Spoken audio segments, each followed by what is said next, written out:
Olá! A quarentena para combater a Covid está nos fazendo passar por um período de intensa aprendizagem. Enquanto tentamos adaptar nossos alunos às aulas 100% à distância, nós mesmos estamos buscando aprender como reformular nossas práticas. Por isso, este ciclo de webinars que batizamos de Plantão Educatrix, tal qual a nossa revista, nasceu para que a gente pense e repense a educação hoje, o agora. Conversando, vamos em busca de caminhos possíveis para as diferentes realidades escolares e para os diferentes níveis de vivência com a inovação do processo de ensino-aprendizagem, com tecnologia, com ensino e avaliação à distância, tanto de professores quanto dos alunos. Nosso objetivo não é transmitir fórmulas prontas, até porque nunca enfrentamos um cenário como este, mas sim criar uma rede de troca de experiências e ideias, pois conhecendo outras práticas, podemos achar o nosso rumo. Este webinar é realizado em parceria com a revista Educação, numa transmissão simultânea nas páginas do Facebook das empresas do Grupo Santillana, Compartilha, Uno, Farias Brito, Moderna, além da página da revista Educação. E ao final desta transmissão, iremos disponibilizar um formulário para certificado digital. Hoje, propomos o tema sustentabilidade financeira. E a sustentabilidade de uma instituição de ensino vai muito além da relação professor-aluno. Por isso, a gestão financeira para escolas é tão importante quanto acompanhar a qualidade pedagógica e o desempenho dos estudantes. Sabemos que a escola tem como objetivo partilhar conhecimento e direcionar situações de aprendizagem, mas ela não deixa de ser um negócio como qualquer outra pessoa jurídica. Tem muitos funcionários, contas a pagar, contas a receber, que precisam estar devidamente organizadas. Com a situação atual dos alunos em casa, surgem vários questionamentos. Como manter esse negócio? O que podemos planejar preventivamente? Que resposta daremos às famílias? Perguntas como esta, mais do que nunca, estão presentes em nosso dia a dia. E para o nosso bate-papo de hoje, convidamos Denis Drago, pedagogo, pós-graduado em gestão de empresas e quase mestre em administração, comunicação e educação. Estuda desde que nasceu e há mais de 25 anos dedica seu trabalho para o setor educacional. Isso o levou a atuar em escolas, grupos de ensino, empresas de educação nacionais e internacionais. Hoje é educador, consultor em gestão educacional, planejador pedagógico e contador de causos de aprendizagem. Bem-vindo, Denis, e esteja à vontade para trazer as suas considerações iniciais. Obrigado, Ana Paula. Obrigado pela apresentação. Obrigado a todo mundo que está presente também, batendo papo com a gente. Temos alguns comentários que podem ser feitos, perguntas também que vocês vão poder fazer para a gente aqui. A gente está vivendo um momento realmente diferente. A Ana Paula fez essa apresentação inicial. Vocês percebem que todos nós estamos trabalhando de casa, então nos nossos escritórios pessoais, e isso vira uma constante educacional, e que a gente acha que isso não vai terminar de uma hora para outra, porque as escolas, mesmo quando retornarem, a gente já se acostumou a ter um contato mais próximo com a família, a gente se acostumou também a gerenciar algumas questões, conflitos, algumas ações de casa.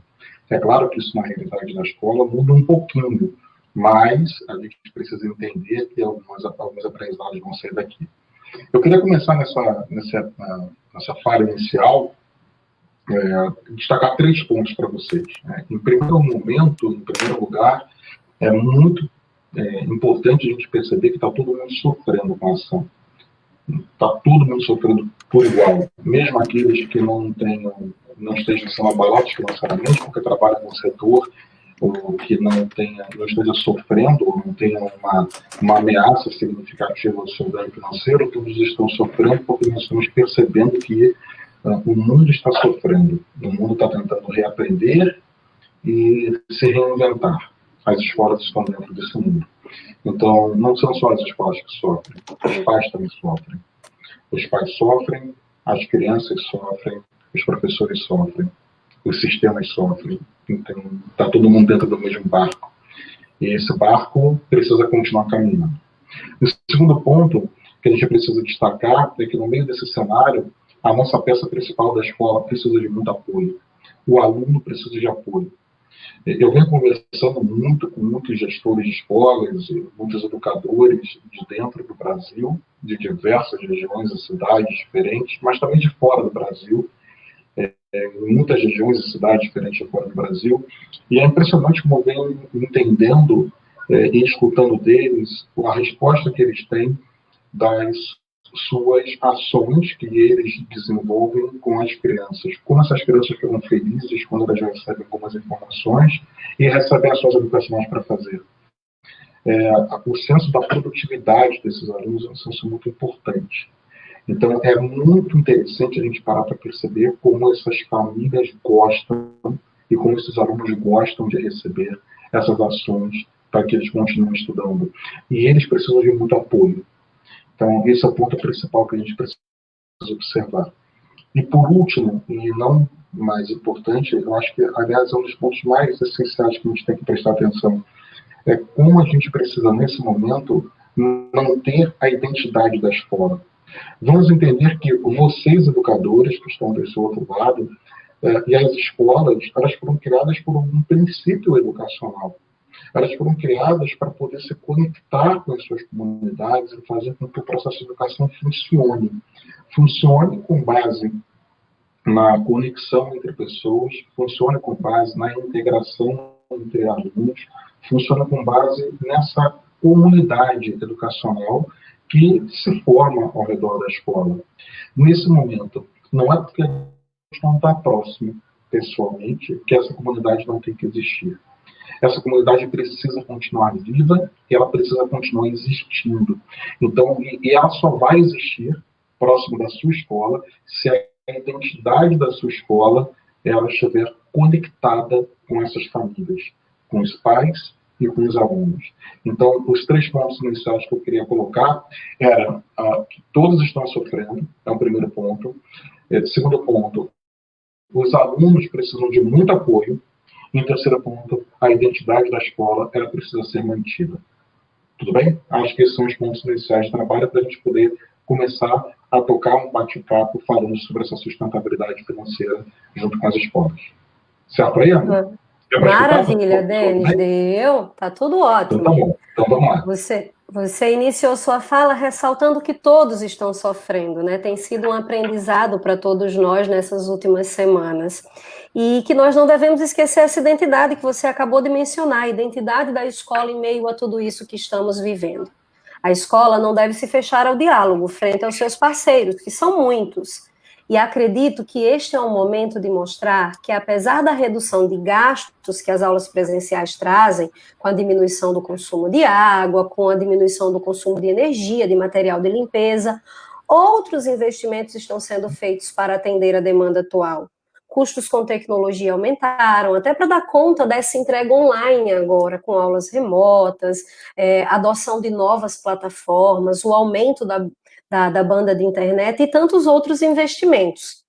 Como é que a escola, Denis, pode se manter ainda mais próxima das famílias, respeitando os seus valores institucionais? Eu acho que o primeiro caminho, Ana, é parar para entender por que a escola foi criada. Quem criou a escola, naquele momento lá atrás, criou por algum motivo. Houve alguma motivação intrínseca dessa criança, desse adulto que criou a escola, que motivou a criação dela.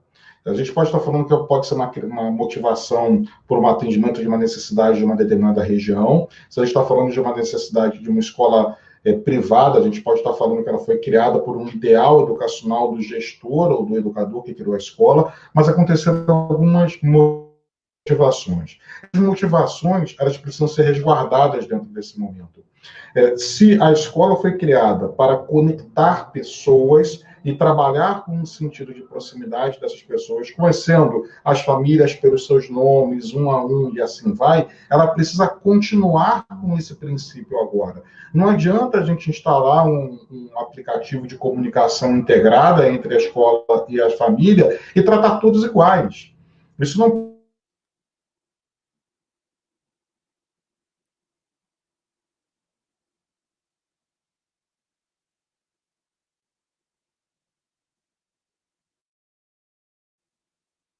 enfim, há escolas que foram criadas para poder tratar eles dessa forma, tratar os pais de uma forma mais distante, escolas que estão focadas essencialmente em resultados, que tem um quantitativo muito grande de alunos em sala e que não há uma identificação pessoal. De fato, as escolas precisam olhar para dentro antes de construir esse processo de comunicação para fora. Nesse momento, o que a gente vem observando, Ana Paula? Nós estamos observando que as escolas começaram esse processo à distância num susto, tá? Um susto muito, muito imediato. Parece que veio tudo de uma forma, como é que eu posso dizer, de supetão. Olha, agora vai parar e parou imediatamente. Se a gente parar para perceber o exemplo do caso do Rio de Janeiro. No Rio de Janeiro, o governador do Rio de Janeiro fez um anúncio, mais ou menos meio-dia de uma sexta-feira, 6h30 da tarde da sexta-feira publicou um decreto, segunda-feira as escolas estavam fechadas. Isso foi um supetão, foi de uma hora para outra. As escolas elas precisaram de um tempo para poder se adaptar. Em geral, o que as escolas fizeram? Na primeira leva, nessa primeira camada de ações, entregaram atividades para casa. Usaram seus aplicativos de comunicação, seja o WhatsApp ou qualquer que seja o aplicativo, não interessa qual, e entregaram tarefas, atividades, ações muito parecidas com o dever de casa. A partir daí, elas passaram a desenvolver outras ações educacionais que aproximem a escola desse aluno.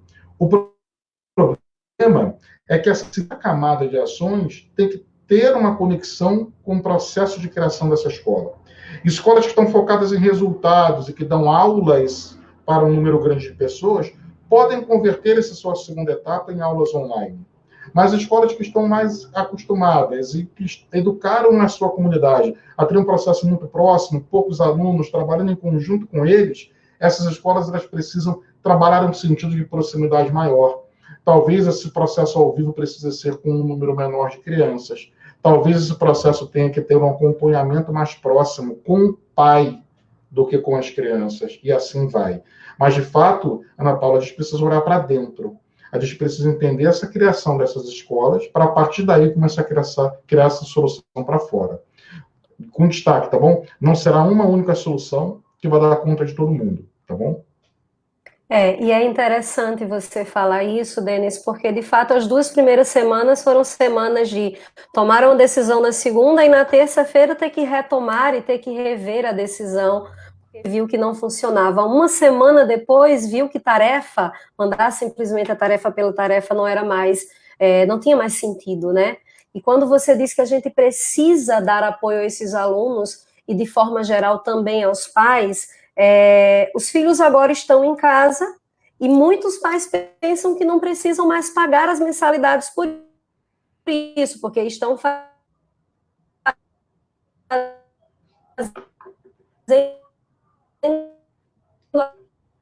a tarefa, né? Os nossos gestores estão comigo em casa e agora eu que estou passando as tarefas. Certo. Isso é um problema muito complicado, porque o que acontece com a escola, né? Como é que essa escola funciona?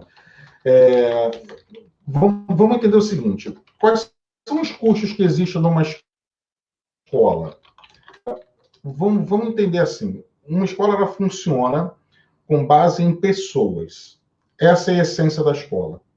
Uma escola tem desde o pessoal da portaria, da secretaria, que é o pessoal do apoio, ou que seja pessoal de apoio de limpeza, manutenção, etc., como também o pessoal que trabalha dando a aula, que é o professor.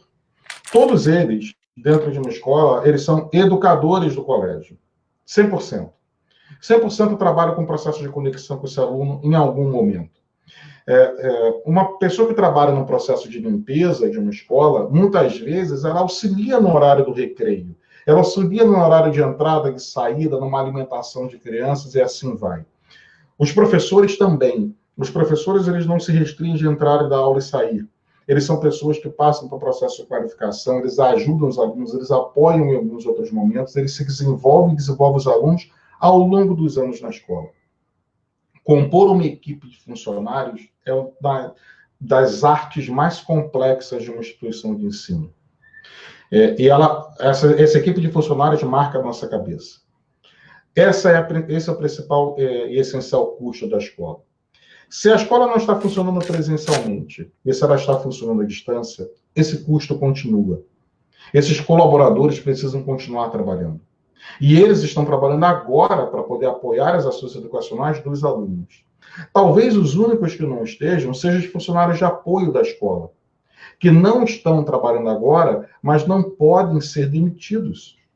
Por quê? Porque eles não podem, a escola não pode correr o risco de não contar com eles no momento que a aula voltar. Porque a aula vai voltar. Em algum momento, se daqui a uma semana, 2 ou 3, não importa, a aula vai voltar. E quando a aula voltar, quem vai estar na escola para poder receber os alunos? Como é que a gente vai promover um processo de contratação de uma pessoa que tem uma responsabilidade tão grande quanto conviver com crianças, se ela não passar por esse processo de educação que todos eles passaram até agora? Então, a escola não pode se dar ao luxo de demitir todo mundo de apoio agora e contratar um dia antes da aula voltar. Isso não funciona no meio educacional. Não pode funcionar assim.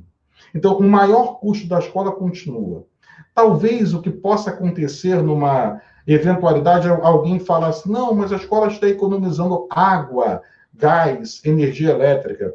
O custo de água, gás ou energia elétrica numa escola, ele varia pouquinho, porque regiões mais quentes gastam mais energia elétrica, é óbvio, do que regiões mais frias, mas esse gasto ele é de, no máximo, 7%, talvez, 8%, numa eventualidade, num período que a gente está muito quente.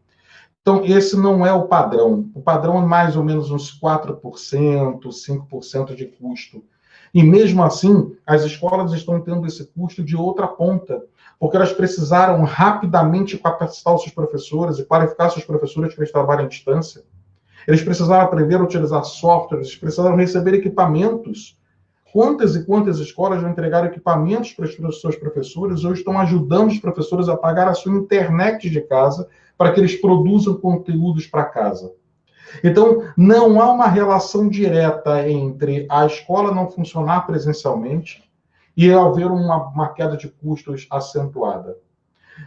Há que se ter uma responsabilidade no meio desse caminho. Mas, mais uma vez, isso volta lá no primeiro tópico que a gente falou, Ana Paula. O primeiro tópico foi, está todo mundo sofrendo. E está todo mundo de verdade. Porque da mesma forma que a gente está falando que a escola não tem um custo, e o pai que caiu o custo? O pai que caiu a receita dele da casa. E se o pai é um comerciante que o comércio não pode abrir? Como é que funciona? Se o pai é um prestador de serviços que ele não pode, nesse momento, fazer um pagamento, como é que ele funciona? Como é que ele vai pagar a escola nesse momento? Então, é uma equação que não tem uma resposta única. Verdade, Denis. E essa diminuição de receita, ela é aí presente, acho que já em todas as nossas escolas, né?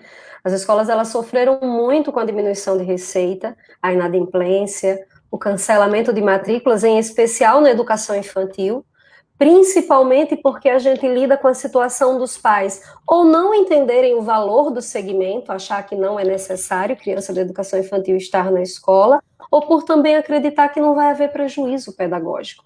Além dessa questão da inadimplência, do cancelamento de matrículas que algumas escolas vêm sofrendo, existe também a perda de renda extra nesse período. Escolas que funcionavam em tempo integral, escolas que possuíam dentro da escola livraria, venda de uniforme, a cantina, que são setores que traziam, né, uma diferença na receita. Com todas essas questões que estamos abordando agora, quais os impactos, se uma medida de redução de mensalidades que vem sendo falada aí na sociedade, na mídia de maneira geral, se ela for implementada, reduzir mensalidade neste caso será a solução, Denis? Não será a solução. Você tocou num ponto muito importante, que talvez seja esse ponto que algumas pessoas não começaram a perceber. A escola também está fazendo o esforço dela. Tá? Quantas e quantas escolas não têm dentro do seu horário integral? Hoje já não tem mais a sua receita do horário integral, porque não tem mais porquê de você cobrar de uma família horário integral, já que a educação não está acontecendo dessa forma. O horário integral ele inclui um processo de alimentação, ele inclui um cuidado e um olhar em tempo integral para a criança, que não está acontecendo mais. Existe um sem número de escolas que deixaram de cobrar horário integral a partir, principalmente agora do mês de abril, mas mantém esses educadores contratados, porque sabe que quando as aulas voltarem, alguém tem que ficar com a criança. E esses educadores são os educadores responsáveis para que isso aconteça. Os próprios cozinheiros, auxiliares de cozinha, e assim vai. Fora os outros serviços periféricos ao serviço educacional prestado que você está comentando. Um outro comentário vem com a própria pressão que acontece, e é uma pressão natural que acontece da sociedade, para que se baixe custos. Mas a gente tem que entender que custos podem ser baixados até um determinado nível. Não dá para a gente poder baixar um custo de uma forma eterna e nem achar que a escola é uma fonte sem fundo de geração de receitas, porque ela não é. O custo de uma escola é um custo muito alto com essas pessoas. E, conforme a gente falou, a gente não consegue retirar. As pressões que vêm acontecendo do lado de fora, Ana Paula, e a gente está vendo uma série de projetos de lei tramitando em alguns estados, elas visam a proteger o pai que paga. Mas só que vamos entender dois dados que são importantes, tá bom? A educação privada no Brasil, ela tem 16% dos alunos, atende 16% dos alunos do nosso país. 84% dos alunos do nosso país, eles estudam em escolas públicas. Então, esse é um ponto que a gente tem que observar. Tão preocupado quanto a gente está com a escola particular nesse trabalho, a gente também tem que estar com a escola pública. Porque na escola pública, muitas vezes, é o local principal da refeição da criança. E a escola não está funcionando. Portanto, onde essa criança está comendo.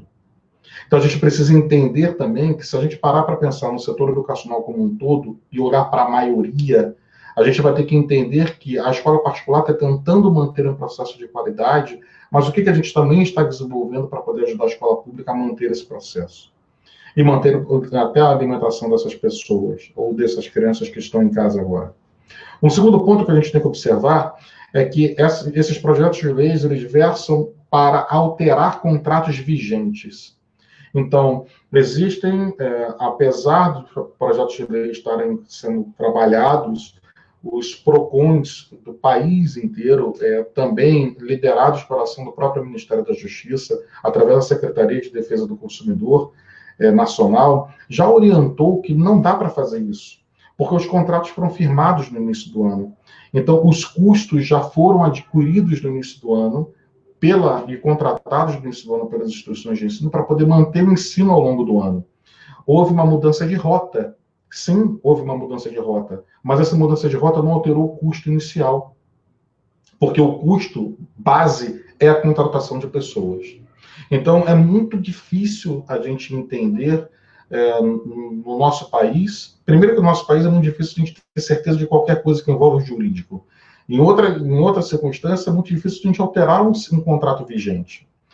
No país que a gente vive, a última vez que houve um processo de alteração de contratos de uma forma tão grande, aconteceu com planos de saúde, alguns anos atrás. E aí, quando aconteceu com planos de saúde, vocês perceberam, tanto quanto eu, que os planos alteraram para planos posteriores, e não planos passados. Tá? Então, para planos posteriores, quer dizer, planos de saúde novos, altera-se a regra. Para planos de saúde antigos, não se alterou a regra. Por isso que quem tem plano de saúde antigo não pode deixar o plano nunca, porque tem uma outra forma de se trabalhar processo de ajuste, etc. Então, entendendo para esse caminho que a gente está vivendo, a gente pode compreender que a escola pode ajudar, e ela deve ajudar, mas ela tem que se resguardar dos seus custos. Hoje, ela já está ajudando, em geral, baixando custos onde ela pode baixar, deixando de cobrar a hora integral onde pode cobrar, desenvolvendo processos de apoio onde pode entregar. Ela tem um sem número de escolas em processo de negociação individual com esses pais, para que aconteça o processo de cobrança posterior, mas a gente não pode fazer milagre, né? A escola particular ela não pode inventar o dinheiro quando ela vive de um caixa muito próximo da sua despesa. Verdade, Denis. E essa questão do cancelamento de matrículas, a educação infantil tem sofrido um pouco mais, como eu comentei anteriormente. tem tido uma evasão muito maior e muitos cancelamentos. Existe alguma medida para frear essas saídas? Mais uma vez, assim, quanto menor a criança, maior o problema. Se a gente passar para pensar financeiramente na escola, né? Pior do que a educação infantil é o berçário. Aí realmente o problema é bem maior, né? A educação infantil, ela, apesar de ser uma educação garantida por legislação no nosso país, ela é obrigatória, ela está em processo de adequação e adaptação dentro da educação básica. Existe um sem número de governos municipais em processo de construção de creches para que se atenda de uma forma universal a educação a partir dos 3 anos de idade, como aconteceu alguns anos atrás com a educação das crianças a partir de 6 anos de idade. Dentro das escolas particulares, ela funciona já há muito tempo como uma base de ensino para ajudar a criança na etapa fundamental da sua educação, que é o ensino fundamental. Ela é essencial porque ela trabalha com alguns conceitos que são fundamentais para esse amadurecimento do aluno e entrada do aluno dentro da educação do ensino fundamental. Mas é claro que alguns pais compreendem que se essa criança está dentro da escola, ela está sendo cuidada. E se ela não está dentro da escola, quem está cuidando é ele. E quem está ajudando ele, o pai, a cuidar da criança? Talvez, Ana Paula, a melhor maneira de responder essa pergunta é medir qual é o apoio que a escola está dando para essa família para ajudar a educar essa criança. Quanto mais nova a criança, maior o nível de apoio que você precisa dar para o pai. Quanto menor a criança, maior a intervenção que o pai tem que fazer no processo educacional. É só a gente parar para pensar dentro da nossa casa. Quanto mais novo é o nosso filho, mais tempo a gente trabalha com ele nos deveres de casa rotineiros. Quanto mais velho é o nosso filho, mais distante desses deveres de casa rotineiro nós estamos. Então, nesse momento, a pergunta que a gente faz para a escola é: o que você está fazendo para apoiar o seu pai para que ele apoie a criança? Você deixou clara a atividade para o pai? Você explicou para o pai por que a criança tem que fazer aquela atividade? Se você não explicou para o pai por que a criança precisa fazer a atividade, para o pai pode ser só uma brincadeira. E aí, brincadeira por brincadeira, porque ele paga a escola.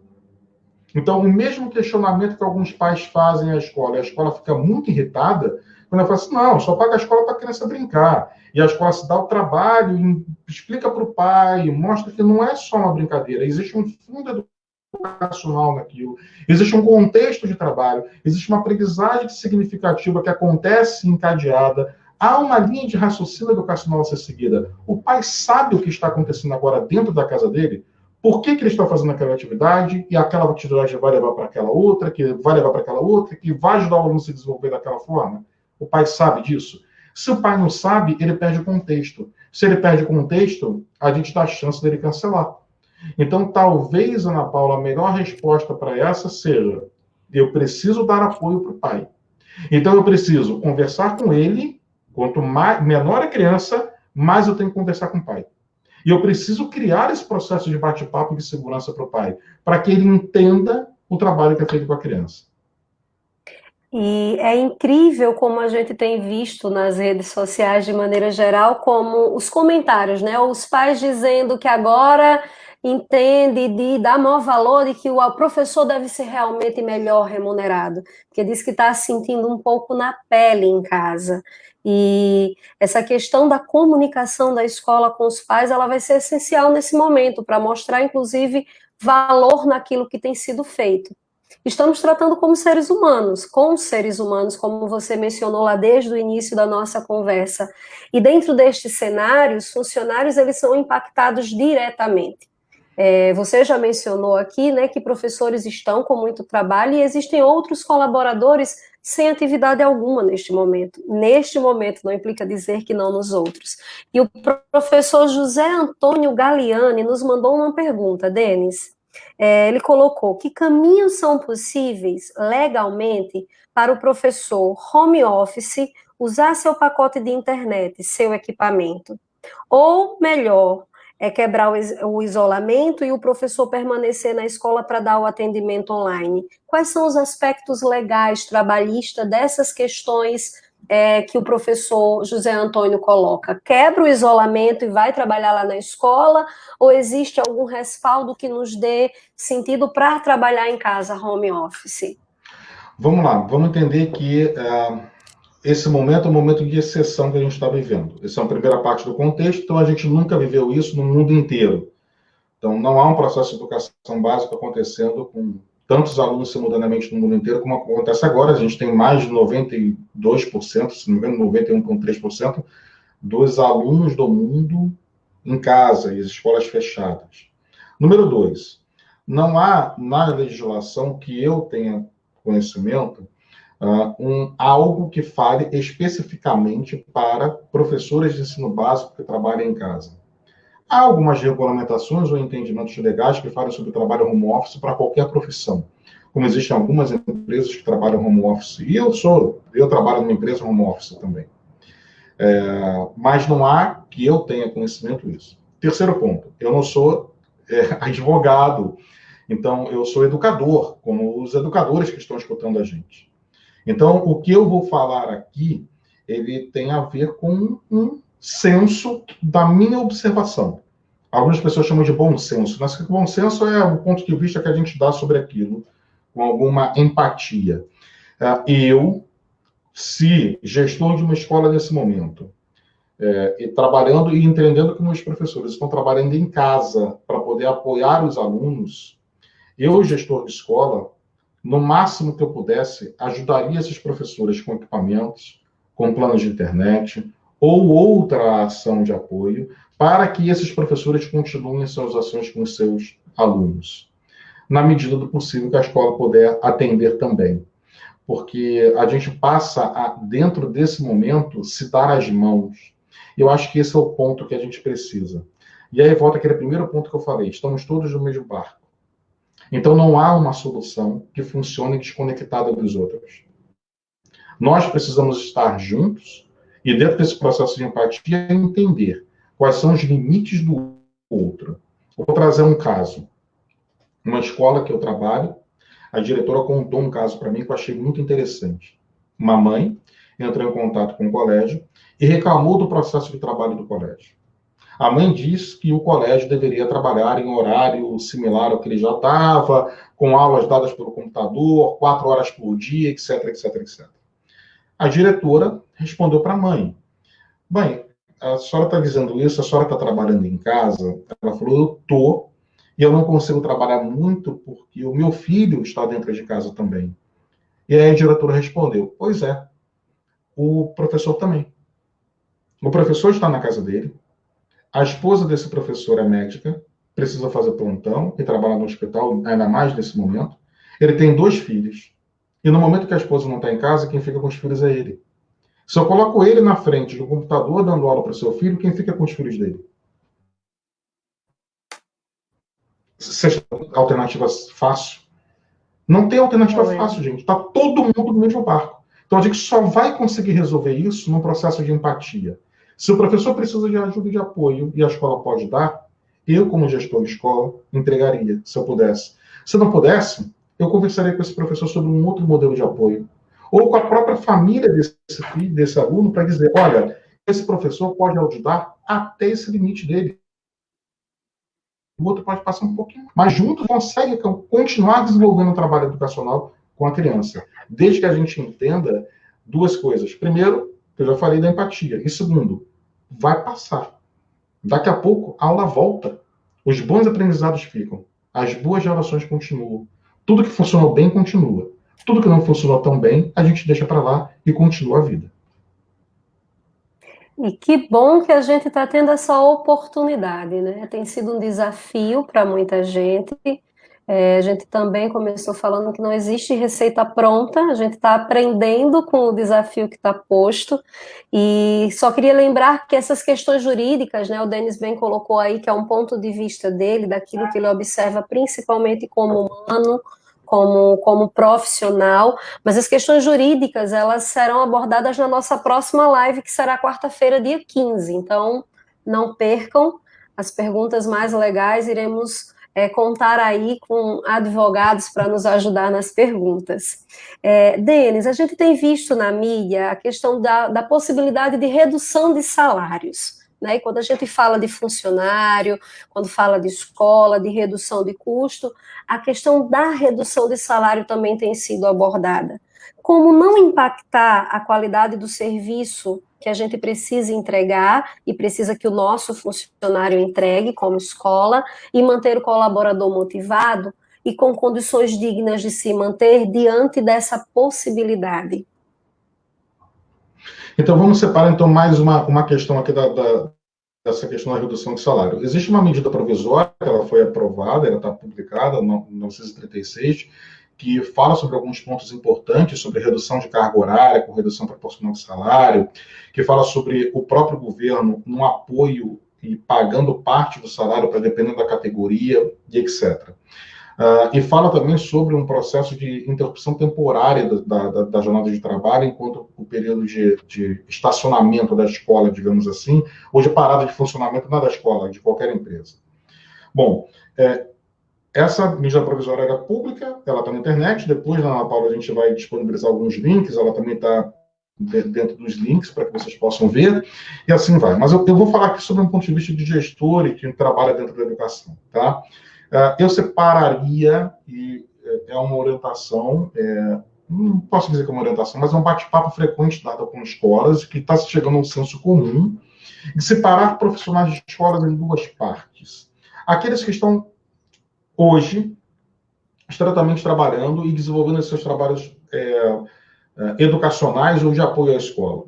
Aqui dentro eu estou colocando professores, coordenadores, auxiliares de turma, que muitas vezes são os auxiliares dos professores hoje nas suas ações online e que ajudam no desenvolvimento deles, profissionais de atendimento a pais, principalmente profissionais administrativos e financeiros, eles estão tocando o seu trabalho em funcionamento.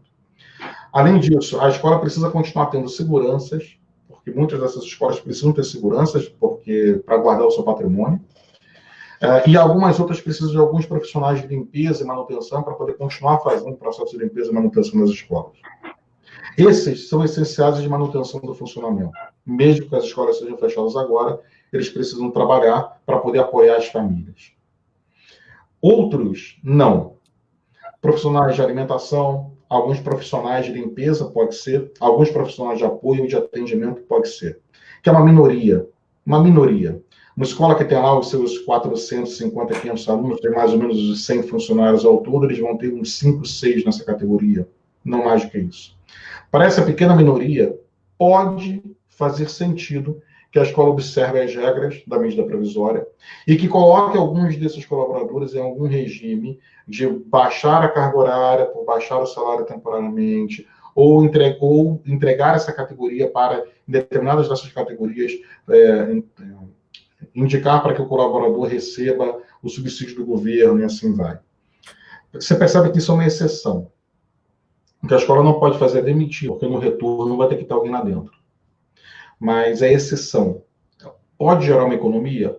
Pode gerar uma economia. Mas essa economia vai ser pequena perto do orçamento total da escola. Mas, nesse momento, toda ajuda ela é bem-vinda. Então, a minha sugestão é que a escola converse com o seu contador, em primeiro lugar, e com a sua assessoria jurídica, em segundo lugar. E que decida com eles, frente aos custos que ela tem, onde ela pode trabalhar uma redução de custos, com detalhe, sem afetar a família desse colaborador. Porque no momento do retorno, esse colaborador tem que estar tinindo, ele tem que estar rendendo lá em cima para poder receber bem esses alunos. Então, nós estamos preocupados agora com o que esses alunos estão fazendo. Mas eu já estou pensando aqui no próximo momento. Vocês já pensaram no momento do retorno às aulas, como vai ser a alegria desses alunos no retorno? Como a escola tem que estar vibrando para que ela retorne ao momento do encontro? Eu não posso ter uma energia destoante nesse momento do reencontro. Então eu não posso ter um colaborador que foi tratado de maneira diferente lá dentro. Esse é o momento em que as escolas precisam ser escolas, locais de comunidade educacional. Durante muitos anos, Ana Paula, e aí completando essa resposta, tá? Se você me permite falar mais um minutinho. Durante muitos anos a gente vem falando com escolas assim: escolas precisam aprender a ser empresas, as escolas precisam se resguardar administrativamente, ter os seus processos administrativos. A escola precisa entender que ela contrata, que ela demite. A escola precisa entender que para continuar se desenvolvendo, os profissionais têm que se desenvolver. Isso é um princípio de uma empresa. Escola tem que ser empresa. E a angústia que a gente tem nesse momento é entender que algumas escolas viraram só empresas e deixaram de ser, algumas vezes, escolas, locais de congregação, de unidade educacional, de desenvolvimento de pessoas. Há que se ter esse equilíbrio. Por isso que esse equilíbrio financeiro vem com o equilíbrio humano dentro da escola. Então, cuidado na hora que a gente for atender ou tratar diferente o colaborador para que não afete a família dele. Porque se for afetar a família dele, aquela energia no retorno das aulas não vai ser igual. E aí, todos os alunos vão ser afetados.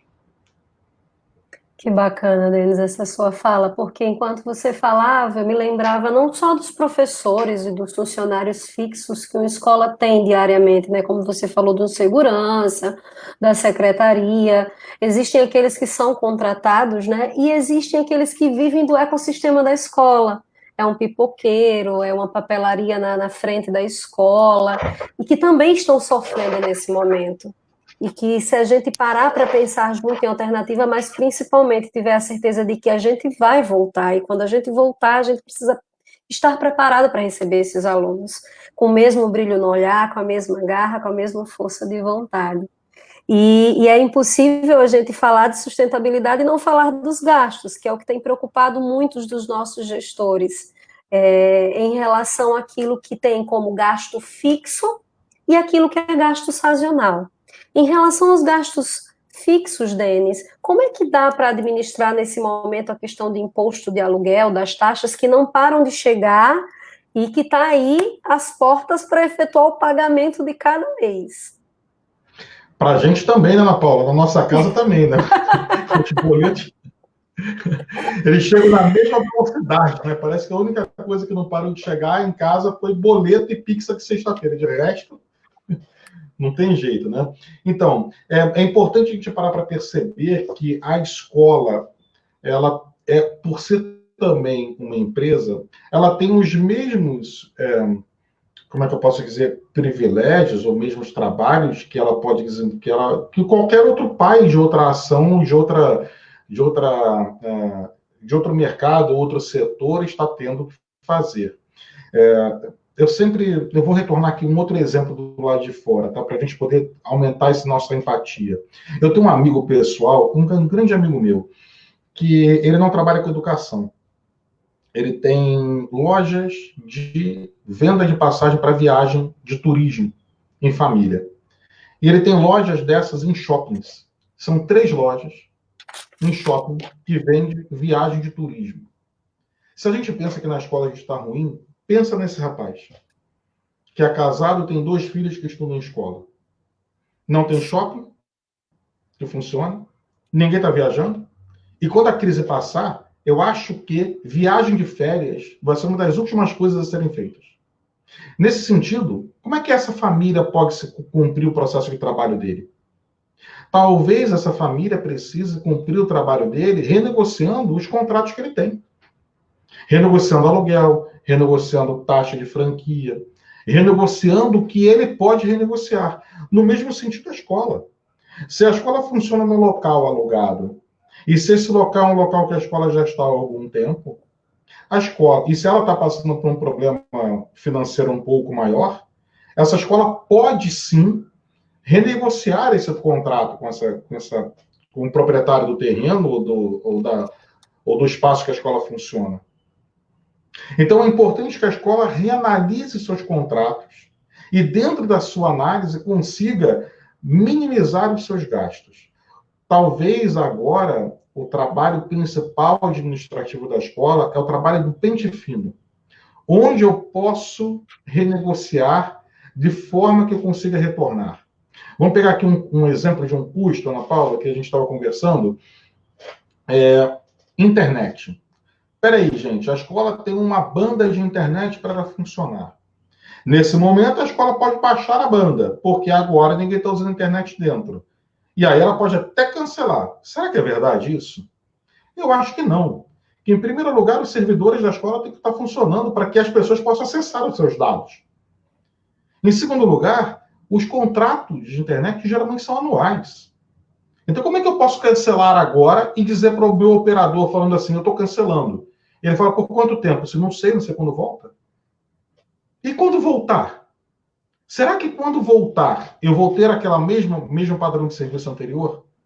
Então, o que muitas instituições de ensino estão fazendo é cortando aquilo que elas entendem que dá para economizar, com uma freada num contrato de um insumo, de material de consumo, limpeza, ou papelaria, o que quer que seja. Ou diminuição de contrato de xerox momentâneo, ou algo nesse sentido. Agora, não dá para a gente poder entender que isso também ocupa uma despesa muito alta. Eu volto a falar, a principal despesa da escola é pessoal. O restante, somado, não vai passar de seus 5%, 6%. Dá para cortar? Dá para cortar. Até porque isso ajuda nas atuais intervenções que a escola já está fazendo com as famílias, como, por exemplo, que a gente citou, a não cobrança de horário integral, alimentação, o que quer que seja. Mas eu não enxergo que isso vai salvar a pele da escola. O que vai salvar a pele é a manutenção de todo mundo junto. Está na hora de congregar todos. Pais, professores, administrativo da escola, a comunidade funcionando e todos juntos fazendo o máximo que podem. Os que podem pagar, por favor, continuem. Os que não podem pagar, por favor, negociem com a escola. Olha, eu não posso pagar tudo isso, mas eu posso pagar isso. Então, deixa eu pagar o que eu posso para poder ajudar a continuar mantendo o serviço educacional. E com isso, a gente rola para frente uma despesa um pouco menor, para que com isso a gente consiga sobreviver com mais lastro no futuro. Está aberto ao diálogo, né, Denis? Querer receber o pai e abrir as possibilidades também, sem ser tão incisivo nesse momento que está todo mundo precisando ser ouvido, ser acolhido, ser entendido dentro das suas necessidades. Parece que a gente está fechado dentro de uma nós, né? Fechado dentro de uma casa e todo mundo está sendo pressionado e aí a gente grita com aquele primeiro que nos escuta. Quem nos escuta fácil sempre é a escola, então vamos gritar. Exato. Exato. E o exemplo que você trouxe do seu amigo é muito feliz, porque a gente costuma olhar a grama do vizinho e achar mais verde, né? Exatamente. A gente sempre acha que, nós sempre achamos que estamos numa posição ruim, né? Sempre que a gente bate papo com o gestor fala assim, nossa, eu estou muito mal, porque aqui está acontecendo, calma. Que pode ser que tenha gente que está pensando. Pode ser que sim. Ou pode ser que não. Então a gente tem que olhar para a comunidade da gente e, nesse momento, congregar todos de fato para fazer com que eles trabalhem em conjunto. Eu acho que a alternativa principal da gente é essa. É fazer com que todo mundo trabalhe junto para poder tentar dar conta de uma solução que a gente não sabe. Ana Paula, ninguém passou por isso, Ana Paula. Não tem... Não existe... Olha, você é educadora, eu também sou educador, mas me conta uma coisa, vai. Agora virou uma entrevista, tá? Você conhece algum pedagogo com algum livro ou com algum trabalho contando que o processo de educação para o ensino básico à distância, em massa, funciona dessa maneira e que assim dá certo? Não. Porque não existe. Não. Então, não tem como a gente falar assim, gerir a escola à distância assim dá certo. Dá certo? Como que eu sei que dá certo? Não sei. Ninguém sabe ainda. Está todo mundo em fase de teste. Exatamente. Todo mundo testando. A gente está construindo o avião com ele voando. Então, nessa construção, a escola tem um ponto muito positivo nesse momento, Ana. Muito positivo. Eu vou pegar aquele meu amigo lá como exemplo de novo, tá bom? Ele tem lá as 3 lojas, uma série de clientes. Quantas vezes um cliente entra numa loja para comprar uma passagem ou para comprar uma ação para uma viagem de família? Uma vez por ano? Talvez. Talvez isso, né? 2 vezes por ano? E quantas vezes um pai de aluno e um aluno entra na escola todo ano? São, no mínimo, 200 dias por ano. São 200 dias letivos. Então, Então, a escola é muito feliz em poder contar, nesse momento, com essas famílias que tanto conhecem ela. E, nesse momento, poder trazer essas famílias para dentro e ajudar a congregar numa solução. Deixando claro que todos estão trabalhando para, enfim, manter a educação dos alunos. Ponto. Às custas de quê? Do esforço do professor que está precisando aprender de uma hora para outra o que é educação à distância. Do esforço da gestão da escola entender como mostrar para esse professor o que é. No esforço do administrativo em passar a atender todo mundo de casa. E no esforço dos pais em apoiar as crianças em casa e tentar manter o seu serviço educacional sendo cumprido pela escola. Só vai dar certo se todo mundo estiver junto. E vai dar certo, porque está todo mundo unido aí e querendo fazer, que é o que faz a diferença, né, Denis? Exatamente. O Pedro, deixa eu só olhar aqui o nome, pegar uma filinha. O Pedro Neves faz uma pergunta aqui para você. Seria interessante trocar dívidas de curto prazo por outra de longo prazo? Eita, decisão difícil, porque vai ter que pagar as duas, né? Uma hora vai ter que pagar. A única certeza que a gente tem na vida é que o boleto nunca para de chegar, não é isso? A gente sonha tanto em ser adulto. No dia que vem o primeiro boleto com o nosso nome, acabou o mundo, né? Nunca mais para de chegar. Existe sim, Ana, existe uma questão que dá para a gente amarrar na escola particular, sim, na escola privada. Nós estamos percebendo algumas soluções acontecendo dentro de escolas, que é uma renegociação imediata do que acontece em mensalidades com escolas. Né? Existem algumas escolas já oferecendo para pais um parcelamento de 50%, de 70%, ou de 2 ou 3 mensalidades. A gente dilui até o final do ano e assim vai. Eu tenho conversado com as escolas e tenho percebido que talvez a melhor alternativa seja a gente entender com o pai, e aí a gente tem que conversar com um a um, a realidade da família, e tentar entender que nesse momento de exceção que a gente vive, talvez a melhor alternativa seja a gente protelar ao máximo possível. Algumas delas, inclusive, começaram já a oferecer para esses pais alternativas de parcelamento que vazam para 2021. Entendendo que a parte que eles não podem pagar agora esse ano pode ser parcelada no próximo ano, desde que a gente, é óbvio, que tem algum compromisso entre as famílias e a escola no processo de renovação desse aluno. E a gente entende que isso é algo natural. Porque nesse momento em que todos estão precisando de ajuda, nós precisamos nos manter próximos e unidos àqueles que nos ajudam.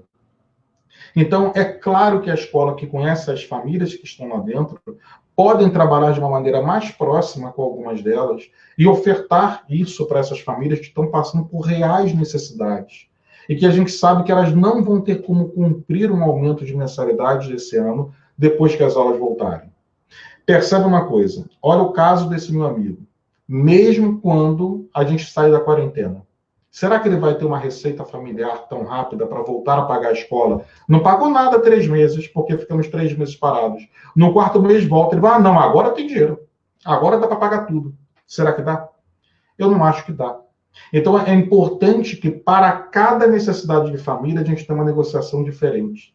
E aí talvez, Pedro, o que a gente precise nesse momento é protelar sim pagamentos amarrando para próximos anos, mas amarrando com renovações. Porque manter esse pai próximo da gente também é importante. Por isso que aquele momento de congregação que eu falei é tão importante, desse momento de união. Quando o pai percebe que a gente fez, o esforço que a gente fez para ele também tem que perceber o esforço que ele está fazendo com a gente, para que a gente mantenha o serviço educacional. Escola não foi feita para 1 ano. Escola foi feita para 14 anos, no mínimo. 3 aos 17. Então a gente precisa entender que o serviço da gente tem que ser prestado por esse tempo todo. Tudo bem, Ana? Tudo bem. Acho que uma boa dica que você deu foi essa questão anteriormente de procurar como que fala, meu Deus, esqueci a palavra, que cuida das finanças da empresa. O financeiro o contador? O financeiro, o contador, isso, esqueci a palavra. O contador, acho que Acho que é uma boa dica, né, de ver o que dá para protelar, como dá para protelar dentro daquilo que a própria escola tem para pagar. E a gente está chegando aí nos minutos finais, Denis. E queria que Certo. você já trouxesse suas considerações finais, falando um pouco sobre se existe uma maneira de garantir minimamente uma boa gestão financeira para a escola, sem perder essa qualidade da entrega, sem perder a identidade da escola e aquilo que a escola sempre se propôs a entregar. Bom, mágica não existe, tá? Então, eu acho que a melhor maneira que a gente tem para poder responder isso, Ana, é fazer um passo a passo daquilo que a gente conversou, tá bom? Para poder seguir uma linha de raciocínio. Acho que se a gente resgatar isso, a gente acaba respondendo sobre essa questão do melhor caminho financeiro. Vamos lá, primeiro ponto, está todo mundo no mesmo barco, mas nesse momento nós temos a necessidade de ser atendidos um a um, porque precisamos ser escutados. Então, esse é o primeiro ponto. Segundo ponto, o nosso objetivo principal é o atendimento ao aluno e o processo da educação a ele.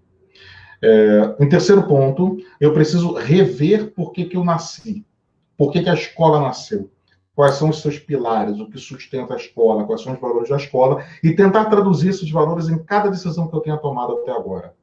E cada decisão que eu vou tomar para frente. Se eu sou uma escola próxima, eu tenho que continuar próximo. Se eu sou uma escola que não é tão próxima, não faz sentido eu gastar tanto tempo ficando tão próximo. Se eu sou uma escola que está focada em resultados, eu tenho que focar em resultados acadêmicos. Tudo depende da escola, mas eu preciso resguardar isso. Próximo ponto. Quanto mais novo é o aluno, maior o contato com o pai. Mais orientação esse pai precisa. Essa é a regra. É a regra que nós estamos percebendo aqui, eu trabalho com um grupo de pessoas dentro da empresa, nós estamos percebendo que começa a funcionar. Próximo ponto, cancelamentos acontecerão? Cancelamentos acontecerão. A inadimplência vai acontecer?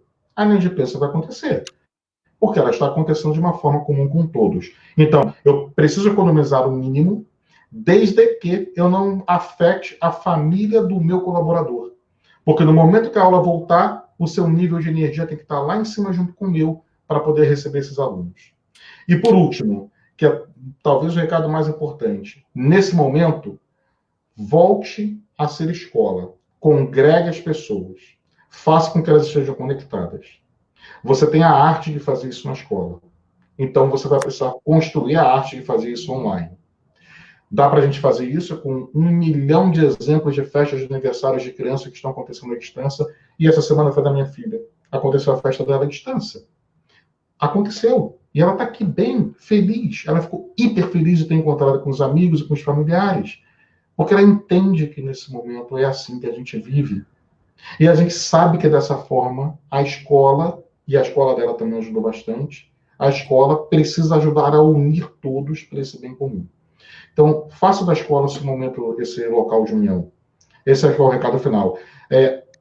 Se isso vai garantir uma melhor sustentação financeira, olha, Ana Paula, eu não sei se vai salvar agora, mas eu posso te garantir uma coisa. A escola que retornar a esse ponto, ela vai ser melhor reconhecida nesse processo. E como a aula vai voltar, essa escola vai ter melhor reconhecimento da comunidade dela. Que bacana, Denis. Eu quero lhe agradecer pelo bate-papo, pelas ideias, pelas dicas. Eu passaria horas lhe ouvindo e batendo papo sem ter limite, viu? Já vi aqui nos comentários que tem gente dizendo, o tempo já acabou, passou tão rápido, né? Então, quero lhe agradecer, ter topado, vir bater esse papo conosco. Eu dei uma olhadela muito rápido nos comentários, vi que tem o pessoal do IFA, de Teixeira de Freitas, Instituto São José de Aracati, Santo Antônio de Santa Cruz de Capibaribe, em Pernambuco, o Colégio Platão de Maringá, Escolinha ABC de Cariacica, Educandário de Fátima de Brasília, o Centro Educacional Nossa Senhora do Resgate de Brotas, na Bahia, e que satisfação, e muitas outras que eu não consegui ler, tá, gente? Quero começar me despedindo de vocês, mas antes deixar alguns avisos. A live, ela ficará gravada e disponível no Facebook e no canal do YouTube da Moderna. E nós temos uma novidade. Todas as empresas do Grupo Santillana Brasil se uniram para criar uma plataforma chamada Maratona Edu, um site que reúne soluções para auxiliar escolas e família neste momento. Lá estão disponibilizados e-books gratuitos, contações de histórias, edição especial do Educatrix, webinars e muito mais. Acompanhe em nossas redes sociais para ficar sabendo sobre essas e outras ações que nós estamos produzindo nesse período da quarentena. Se alguém quiser conhecer um pouco mais o Grupo Santillana Brasil e a solução ideal para o seu perfil de escola, poderá solicitar uma visita pelo formulário que iremos disponibilizar.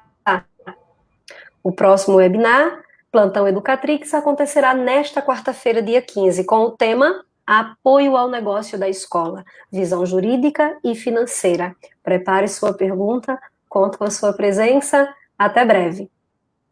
Obrigado, gente. Até breve. Até logo.